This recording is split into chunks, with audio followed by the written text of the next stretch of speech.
This video is not about this boo hanger, but we gotta talk about it for a little bit because look how cute it is in this spot. I sewed this from the Open Gate Quilts boo box this year, and when I put it up here, my husband fell in love with having something in that spot next to this little bar area. So I had to come down because Halloween is over, and every time I take it down, this little splotch on the back makes me think that there's a spider, and I have a heart attack.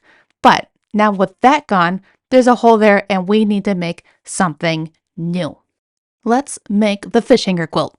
This is a machine embroidery design from Sweet Pea Designs, and we start with our batting in the hoop, and then we add this piece to applique. And then we're doing the batting again? Why? Because I screwed up. I was supposed to applique cut just the shape inside of this frame. You're supposed to leave a seam allowance on the outside. You can see right here where I'm pointing, I trimmed that first. It was the immediately wrong thing to do. See how on the other side we have a seam because these have to be sewn together. So that's where we're gonna restart from here. It was the first thing to do and I screwed up so early it was worth it to just start over. Okay, and now we are ready to go. It's stitching away. I take it out, I trim on the correct line. It does its quilting. And then we add another strip. And this is why I wanted to share this video, why I recorded all this for y'all.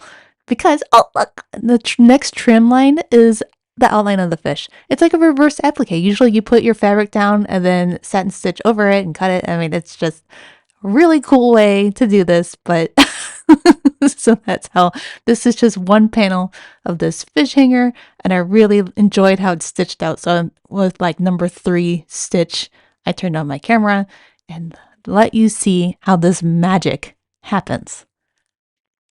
Looks like I had a little thread issue there, but we're back in business. So now it's doing that satin stitch over that join of the 2 fabrics.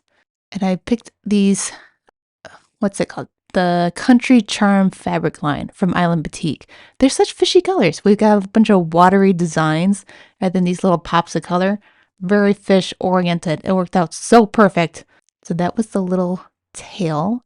And then the other fins, I don't know these fish words. The little tail on the bottom, dorsal? No, no, that's totally wrong. But that is just thread stitched. It's not an applique piece. So it's very shiny. I love everything about this. So I love the little pop of color from what that fin does. I wish I had a little more contrast on the fish body against the background. The other ones I do a much better job at that. So stay tuned to the end to see better fish choices than this. But maybe that's just life. It's supposed to blend in. You know, he's hiding. He's surviving. Aren't we all? So we're going to wrap up its little face. So there's a couple details. And that is that panel. This is a 5x7 hoop. You can do bigger sizes for this design. This was the smaller of the option because I didn't have the biggest design that they have. I have this Brother NE 1600 in Novus. It's a discontinued model. It's the 1700 NE without the wireless option. I mean, I always encourage people when they're shopping for machines, at least get a 5x7. I know there's lots of 4x4 options, but that 5x7 is going to give you so many more designs to work with. Now look at this cutie patootie fish. Isn't that so precious? That little silver fin by the gill, that was supposed to be the pink color. I didn't switch it out. I don't know. I got confused. Yours will look better if you do this. I'm trimming this down to size. It's about a 1/2 inch away from that seam line. And I don't trim away the stabilizer. I keep it in because you have to stitch on that anyways. When you're talking about bulk, it's not going to make a difference when you're sewing on it. And to trim it away, I have cut into my design and had to either try to fabric glue the seam back on. It's a total mess. There's nothing worse than having 20,000, 30,000 stitches done, and then while you're just doing the trim step, you cut into your design. So I leave it. It's not hurting anything. And I don't think it adds a whole lot of bulk to the overall sewing project. Cute, cute, cute, cute, cute. With all the fish completed, there's 5 in the photo because I did one fish and colored it differently. So I just did the 4 fish because that's what fit into the space that I want to put this little hanger. Also, there's supposed to be some borders that you would attach after this. And I didn't do that because, again, I have very narrow, like 6-inch space that I wanted to fill on my wall. And this is just going to work out very fabulously with my fishies. So you can see that I'm sewing here on that stitch line. There's a batting line, and then there's a little bit of a line outside of that perimeter. In between those two lines is where you want to stitch. And you can see that I left that interfacing in.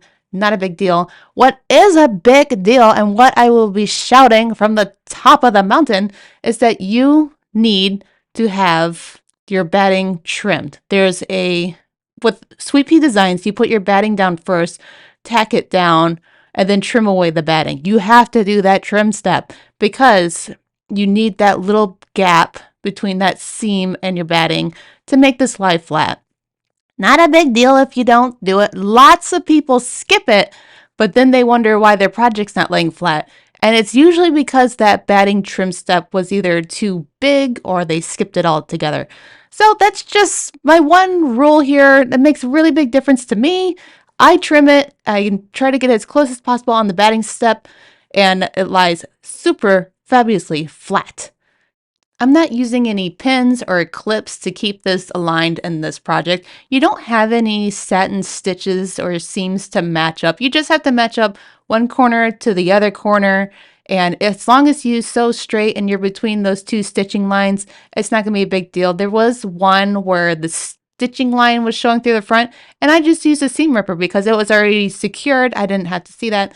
So just sew from end to end. You see that I keep lining up those lines together, and then it was really just an easy stitch together. So this is a good beginner if you're not used to sewing embroidery panels together. This is a good one. Otherwise, you have satin stitches and you need to sew from like the center out just to make sure everything's lining up. And then one last word of caution that's specific to this design is that the picture on the design that Sweet Pea has for the cover, it's not top to bottom 1, 2, 3, 4 on the fish panel. I try to match my colors to the design's colors to make it easy on myself, and also I'm not smarter than them on color coordination. So when I was doing that, I didn't get the exact fish color combination that I wanted because I was looking at that panel, and when I saw fish 2, I thought it was the second one on the photo. And so they're in a different alignment. So just keep that in mind to look at which fish you're actually stitching out. Because on my little tiny 4x4 screen, I mean, I can't really tell what fish that was. So I still love how it turned out, but that's something that you can look out for. Here is a bonus free of charge mistake for you to help you in your journey as well. While I was doing the binding, I'm using a batik fabric, and with batiks, it's reversible. Both sides are the same. So I put my binding together and then I was pressing it in half, and that seam was on the outside because they look the same on both sides. I got my binding re-ironed and I have a little flange edge. The pattern comes with how to do this little flange. It's this little white strip that you put on the edge and then put your binding on. That's a really cool framing effect, and it's also a little three-dimensional because it pops out. But here is my finished fish hanging quilt. Just these colors are popping. I love it so much.